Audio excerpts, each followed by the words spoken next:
The cruel truth is that unfortunate events can happen when and where you least expect them. I learned that simple truth the hard way.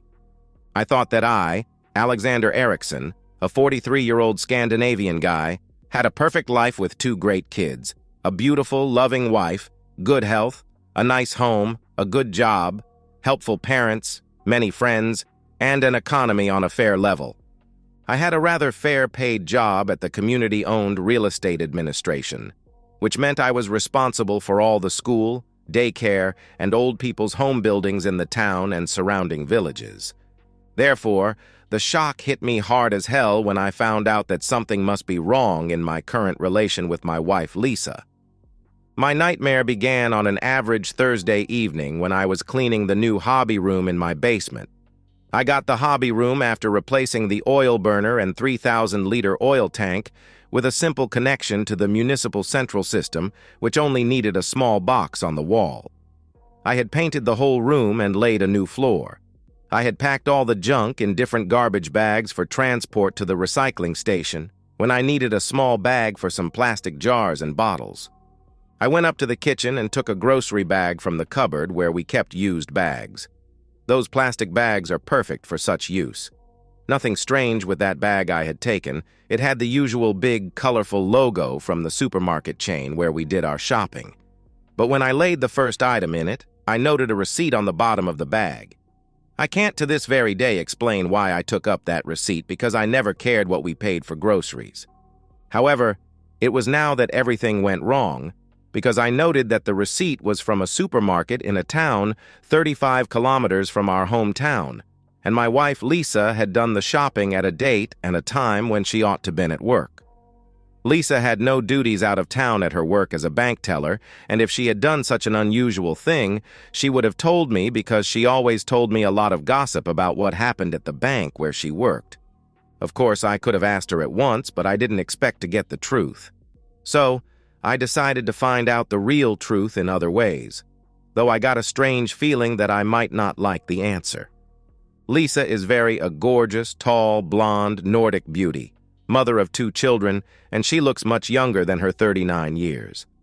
I was a rather average guy when I met Lisa at a dance.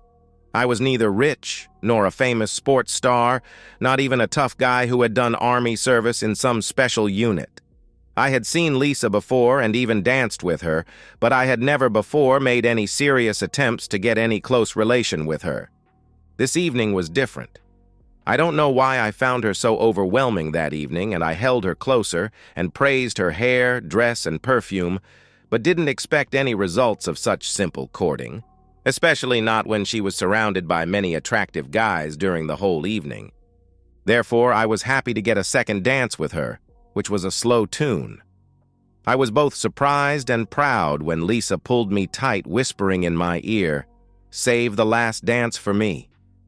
Of course I did it. After that memorable last dance, she came with me to my apartment where we, after some tender necking, ended up naked in my bed, and, after some further necking, she was ready for the deed. Then she began to cry and said that she was very happy because it was almost a year since any of her lovers had brought her to such heights as I had done. We continued to date, and our intimacy got better every time we did it. Soon, both of us were madly in love. Our wedding was 2 years later, when she was 25 and I was 29.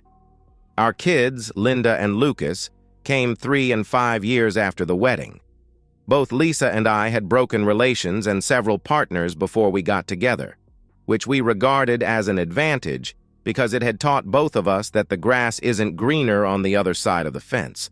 Lisa never denied that she got many advances when she was out with her girl gang, and sometimes even when she and I were out.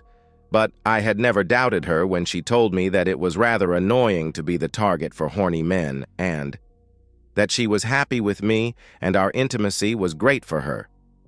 The question was, why in the hell had she been in the next town during her working time?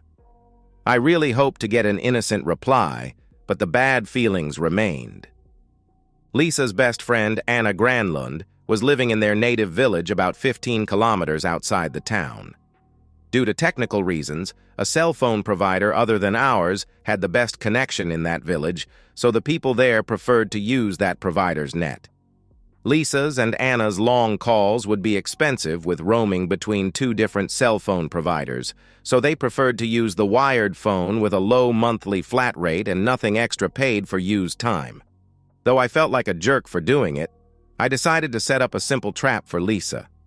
On Saturday, when she got her hair done for a party we were invited to later that evening, I bought an electronic phone recording unit, installed it in my home office in the basement, and tested it. On Monday evening, I activated my trap by telling Lisa, "A guy at my job told me a very funny thing today. He said he had seen a real look-alike to you in the next town last week. She looked almost like your twin sister," he said. "Have you heard about her before?" I noted a split second of worry on her face when she replied, "No, but it would be nice to see and know her." Lisa usually got home 1 hour before me, and if Anna, who worked as a nurse, happened to be at home, then they used to have a long chat on the phone. Tuesday after work, I pretended to have some work to do at home, which happened now and then, and went to my home office to listen to the recorder. After some uninteresting mumbo-jumbo, Lisa went straight to the point. "Alexander almost scared me yesterday when he told me about some guy who had seen me in the next town and thought that I was Lisa's look-alike, just like a twin sister." Anna: "Oh my God, what did you say?" Lisa: "It would be fun to see her." Anna: "You dared to do that? Did he even mention your twin sister's husband?" Lisa: "No, but I must be much more careful the next time, maybe have a wig or something like that. You have an old black wig, haven't you?" Anna: "Yes, I have. We can begin to use that. By the way, have you booked any next time yet?" Lisa: "We're looking forward to next week, but it depends if Douglas can be off from his work after lunch that day. He is very busy, you know. How about you? You have the nest booked tomorrow, haven't you?" Anna: "Yes, I have, and I'm really looking forward to it." Lisa: "What silly woman we are." Anna: "Yes, we are indeed." Lisa: "But why should we say no thanks to some exciting bonus intimacy as long as we don't hurt our husbands?" Anna: "Even they'll get what they need, don't you agree?" Lisa did, and thereafter they began to talk about Lisa's big 40-year party that I had promised to organize as a kind of surprise party for her. I would have preferred to have taken a hard hit with a baseball bat than listen to that phone call, which without any doubt meant serious problems for all of us in my family. It would be worse for our innocent children, who probably would be living in some kind of shared custody in the future. When I got over the shock, I decided that her big party would be quite different from what she expected. One thing was for sure. Both Lisa and Anna had lovers whom they had intimacy with in some kind of nest in the next town. Lisa did it with some Douglas, which is a rather unusual name in this country, most common in noble families. Tracing this Douglas would be my first goal. An extended search of the phone register on the web gave me only 2 people named Douglas in our town and the surrounding villages. A subscription to and a search in the half-legal credit register on the net was well-used money for getting further information about these 2 men. It told me that one of them was a 67-year-old retired schoolteacher, and I regarded him to be out of question as a lover for Lisa. The other one, a Douglas Lindbergh, was much more interesting. He was a 34-year-old technical engineer, married, and had 2 children. My only doubt about this guy was that I also found a 31-year-old Douglas in the next town. My next step was writing a letter to Anna's husband, Robin. "Dear Robin, you ought to know what many of your friends and acquaintances already know, that Anna is cheating on you with a lover boy. Your faithful friends." Lisa immediately saw that something was wrong with me when I got into the kitchen. I told her that I didn't feel well and intended to take a walk to get some fresh air. I went out and mailed the letter to Robin. He would read it about the same time as Anna got back home, new from her date in the next town. During my walk to the mailbox, I was thinking about Anna and Lisa's love nest, And after some time, I remembered that some years ago, one of Anna's friends had met a guy from the next town and moved together with him there.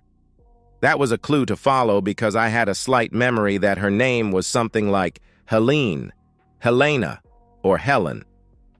The next day, I canceled my booking of the inn where I had intended to have Lisa's big birthday party. I even canceled my booking of the popular dance band that was expected to play at the party.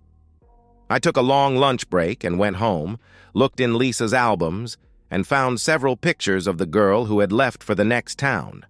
Her full name, Helene Silverstein, was written under one of the pictures. My search of the online phone register gave me the phone number and addresses of Elvin Anderson and Helene Silverstein Anderson. I looked forward to hearing if Anna had told Lisa some gossip about the date with her lover, and if Robin had asked her any questions about the news he got in my letter. When Lisa went to her aerobics, I immediately went to my home office and listened to the recording. Anna was obviously very proud about her cheating because she bragged about it, saying, "It was the best intimacy I've had in years. I must confess that, though Robin is very good in bed, Bongo is better. He is bigger, lasts longer, and recovers fast, so I get great intimacy almost the whole time we are together." Lisa: "Sounds great. Are you in love with him and have you already booked your next date?" Anna: No, he is only a big guy, and I'm sure that he regards me only as a cheating woman. But I don't care as long as he has intimacy with me so damn good. Yes, we booked the same time next week. I need that great guy every week. It's an intensive desire for me." Lisa: "Please be careful when you are doing it so often. I'm still a bit scared about the look-alike story Alexander told me about, and I have begun to have a strange feeling that he suspects something. He is so different since he asked about that look-alike. Sometimes I even suspect that he knows it was I, myself, who was there." Anna: "I promise to dump Bongo when I get enough of him. What about Alexander and you? Are you two still doing it as usual?" Lisa: "No, we haven't done it in a long time. Not since before my period. We had no intimacy the last weekend, and I've got a feeling that Alexander was avoiding me. The truth is that I haven't had any intimacy since I did it with Douglas last Tuesday." Anna: "Men can act that way sometimes, but be careful and pretend to be his loving wife even when you are dreaming about Douglas." "I don't need to pretend I am his loving wife," replied Lisa. Anna: "But he would kick your back and call you a cheating woman if he knew what you do with Douglas." Lisa: "He will never know because he is sure that I'm a faithful, loving wife." Both of them laughed at that comment, which I didn't find funny at all. There was no more about their cheating in that chat. Robin had obviously not taken any immediate action after reading my letter. I wrote a new letter to him. "Dear friend, it is my duty to tell you that Frederick Bongo Anderson is bragging that your wife Anna is the best woman he ever had on the side. He did it again yesterday. I used a different envelope this time and told my children that I had to buy a magazine. I went out, mailed the letter to his job, bought my magazine, and was back home before Lisa. Later that evening, when Lisa and was sitting in the living room, I asked her, 'I've been thinking about your look-alike and have plans for her. Do you have any connections with that Helene something who moved to the next town some years ago?' Lisa looked scared for a second before she replied, 'No, not at all. I haven't seen her in years. I don't even know her married name. What do you want with Helene?' If she lives in the same town as your look-alike, she ought to have seen her and probably even knows her. Why is your big interest in that look-alike? Am I not enough for you? Do you want two of us?" she replied. "Just wait and see. It'll be a surprise," I replied. Nothing more was said about it that evening. I gave a silent prayer that Lisa would use our wired phone when she called Helene the next day, and that Robin would ask Anna some questions. The next day should be interesting. It really was. I rang Helene from my job just before I went home, and I was sure that Lisa had talked with her already, because Helene didn't know anything about Lisa or any look-alike. I told her some mumbo-jumbo that people who knew Lisa had seen her look alike, and I had some plans to hire her to do something at Lisa's big party. Lisa looked very stressed when I came home after work. I was sure that she had been crying. I asked her, "What's wrong? Are you or any of our children ill or hurt?" After some hesitation, Lisa replied, "No, nothing wrong with me, but I feel so sorry for Anna because Robin was taken to the police station." I had to pretend to be surprised. "Robin? What the hell has he done to end up there?" "Robin was involved in a fight and the other man was taken to the hospital," she replied. "Robin? Fighting? I can't believe that. He must have a damn good reason to get involved in a fight. Why did he do that?" Once again, Lisa hesitated before she replied, "I really wish I knew. He's probably already out. A fighter is usually out after a few hours. Call Anna if you don't believe me." Lisa rang Anna, and though I didn't hear what Anna said, I understood that she was in a terrible mess.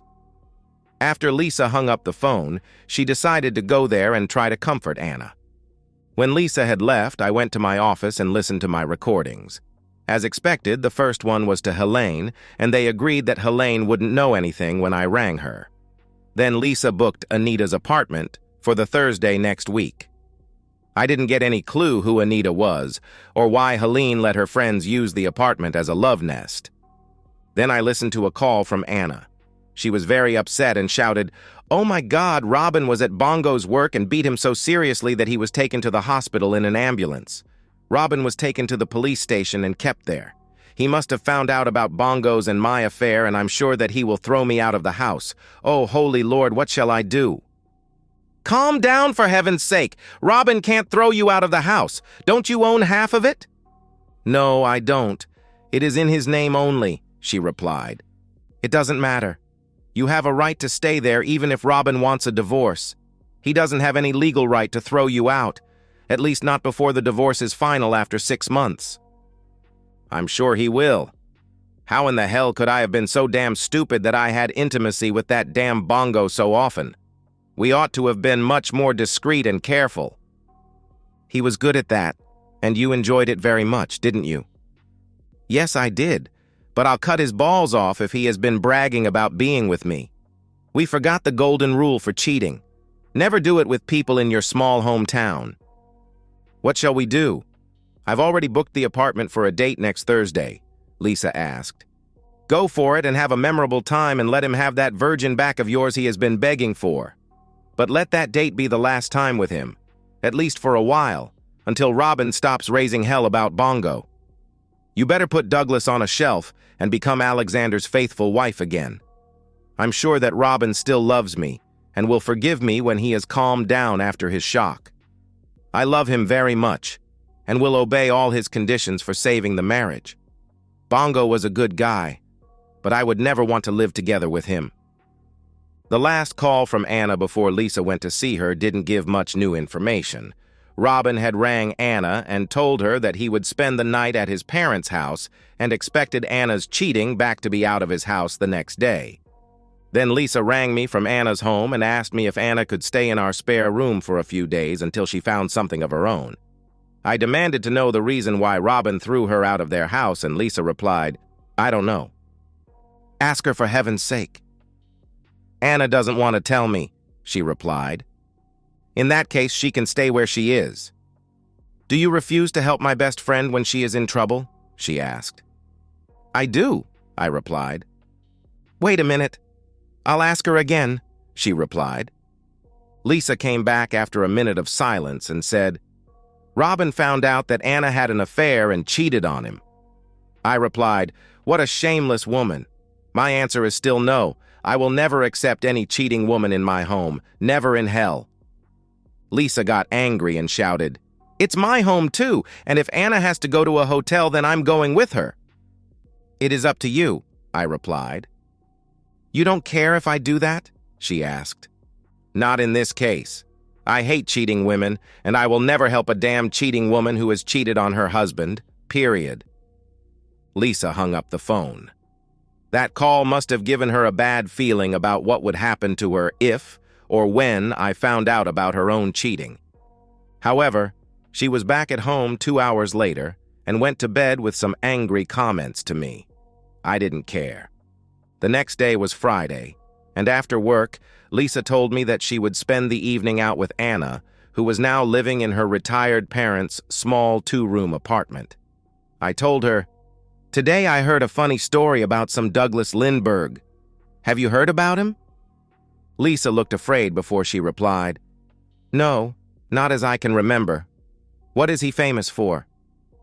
"Being with cheating women. The gossip says that he's been out with a cheating woman who gave him gonorrhea and he gave it to his wife. He ought to know the old saying, cheating doesn't pay. Don't you think that your friend Anna might agree with that saying?" It was a pale Lisa who shouted at me, "You and your damn gossip! Don't you ever work in the town hall?" She left about 7:30 and didn't reply when I told her, "Have a pleasant evening." I didn't believe that either Lisa or Anna was in the right mood for a jolly good evening or any further cheating for the time being. And why should I care now that my marriage was beyond any chance to survive? Lisa was back home slightly after 12. I was in bed but hadn't fallen asleep. She didn't say much but gave me many strange looks, as if she expected me to say something important. She had obviously been in some kind of connection with Douglas during the evening, and as expected, he must have denied everything I had accused him of.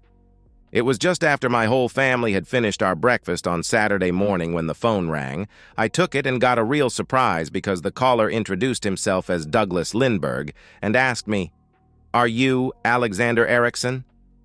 "Yes, I am, and I know very well who you are, Douglas Lindbergh." Our kids had left the kitchen, but Lisa turned ashen gray when she heard it was Douglas who was calling me. Douglas continued, "You are defaming me and my wife with false slander. I'm going to call my lawyer the first thing Monday morning.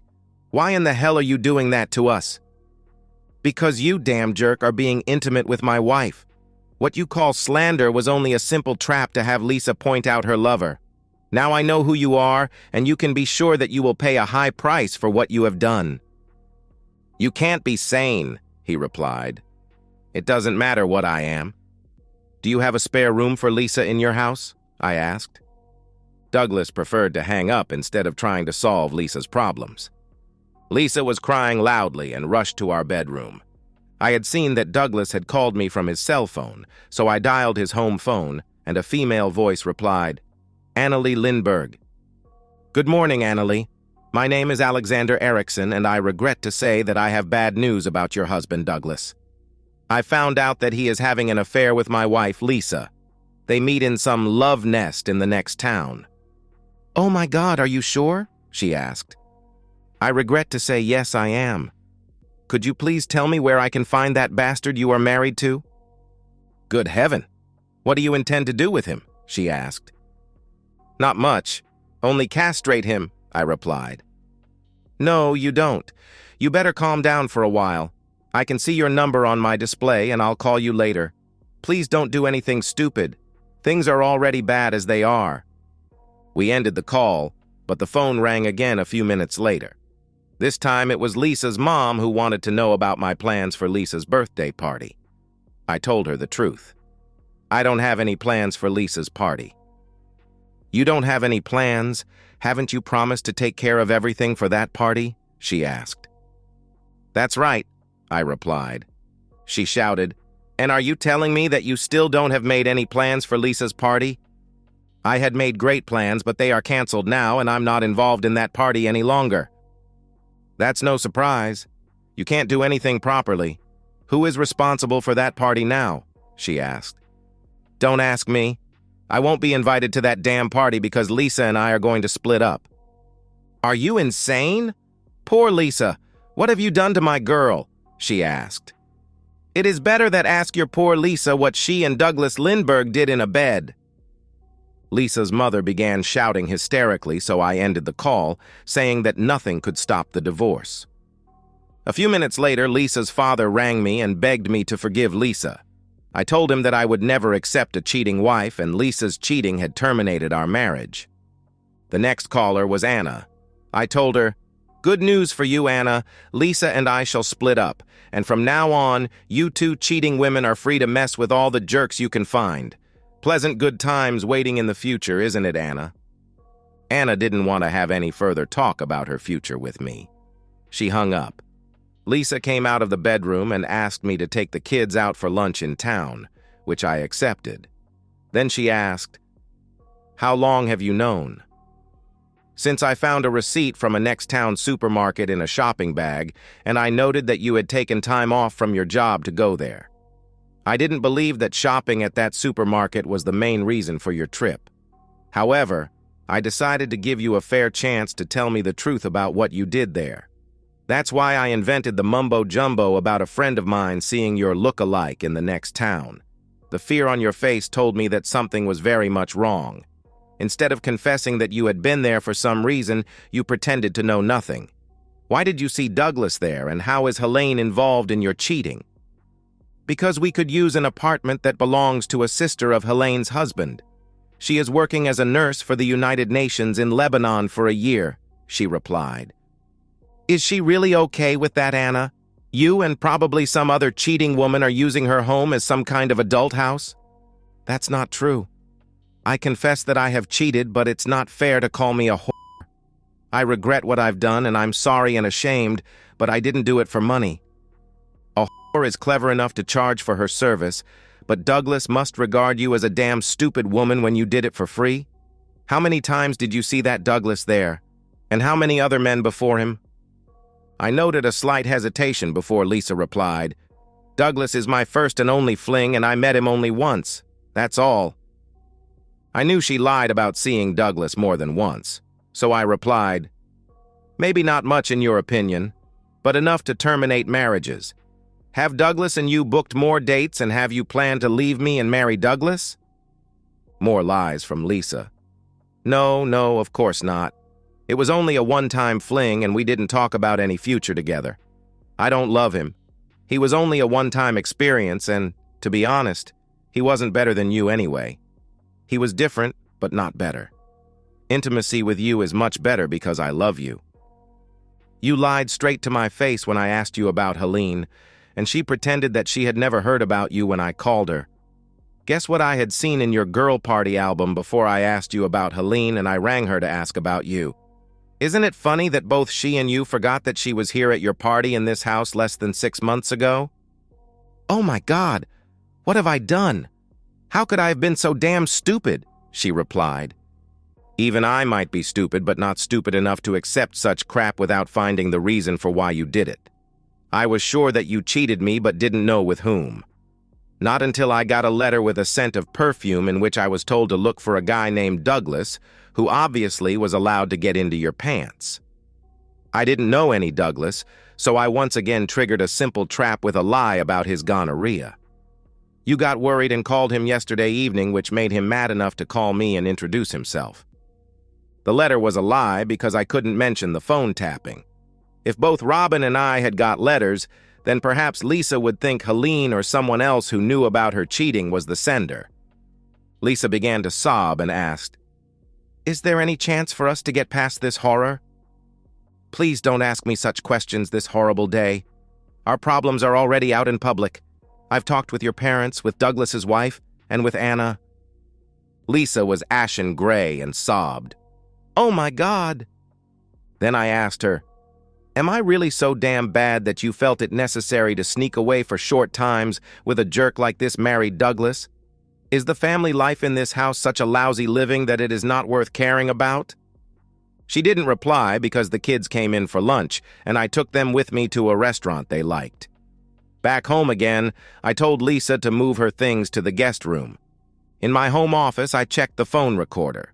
The only call was from her mother, who was more worried about the canceled big birthday party than about Lisa's marriage problems. Then I rang Helene and told her that Lisa had confessed everything and had accused her of renting out her husband's sister's apartment for prostitution.